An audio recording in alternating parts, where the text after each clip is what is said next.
আলাইকুম সবাইকে। আজকে আমরা ঢাকা থেকে নওগাঁ যাচ্ছি।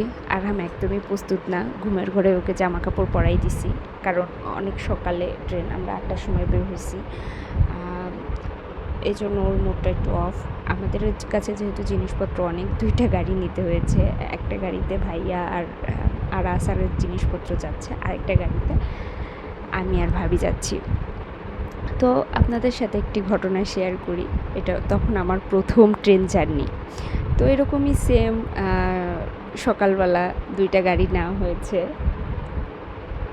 ওই দিন আমরা বাসার সমস্ত মেয়েরাই বাড়ি যাচ্ছিলাম। তো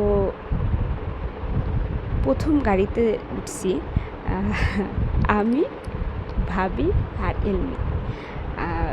কিন্তু ভাবির যে ফোনটা ভাইয়ার কাছে ছিল, তখন কিন্তু আর আমার আরিজ হয়নি, তখন শুধুমাত্র মানে আরাজ ছিল। আরাজের বয়স তখন 2-2.5 বছর বয়স হবে এরকম।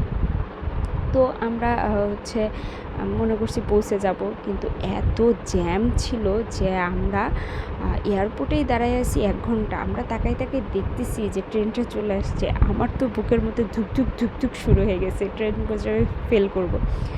তো যথারীতি আমরা নামার পরে ভাবি যেতে পারবে না, কারণ ট্রেনটা তখনও দাঁড়ায় আছে, বাঁশি দিয়ে দিচ্ছে, ট্রেন চলে যাচ্ছে।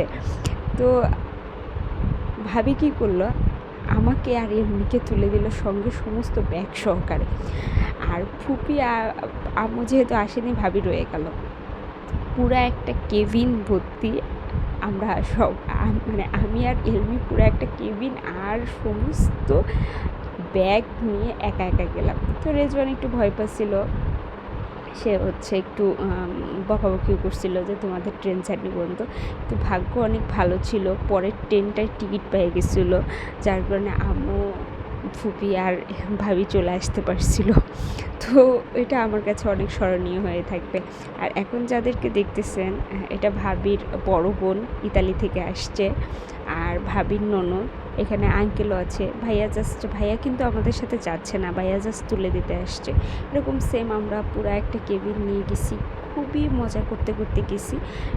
মানে ট্রেন জার্নিতে মানে এত একটা রিল্যাক্স যে বাচ্চারা যার মতো খেলতে পারে। আমরা প্রচুর খাবার দাবার নিয়ে গেছি, পুরাটা রাস্তা অনেক আনন্দ করছি।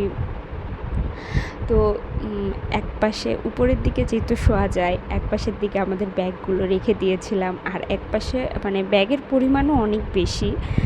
এক পাশে পুরোটা ব্যাগ রাখার পরেও আরেক পাশে কিন্তু ব্যাগ রাখতে হয়েছে। তারপরও আরাস উপরে উঠে শুয়ে কার্টুন দেখতেছিল, আর এদিকটা আরহাম, আরিস খুবই মজা করতেছিল, আঙ্কেল ছিল।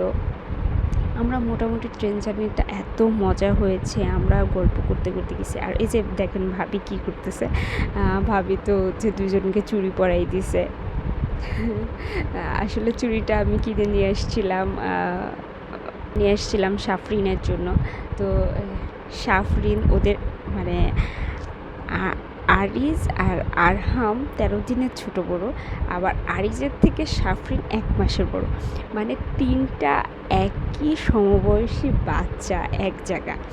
আর আরও 3টা বাচ্চা আছে, যাদের একজনের 10 বছর বয়স, একজনের 7 বছর বয়স, আর একজন আরাস 4 বছর বয়স। মানে ওরা 3জন সমবয়সী বলা চলে, আর এরা 3জন সমবয়সী চলে। আর ভাবি তো অনেক কিছু রান্না করে নিয়ে গেছে, মুরগির বিরিয়ানিটা জোস ছিল। আমরা সারাটা রাস্তা খাওয়া দাওয়া করছি, আর মজা করতে গেছি। নুডলস রান্না করে নিয়েছিল, আলু ভাজি, এগুলো করে নিয়ে এসছে। মানে খাওয়া দাওয়ার কোনো কমতি ছিল না। তার মাঝখানে খুবই মজা করে, মানে এক কথায় খুবই মজা করে আমরা ট্রেন জার্নিটা করেছি। সবার ভালো লাগলে অবশ্যই লাইক কমেন্ট করবেন। আল্লাহ হাফেজ।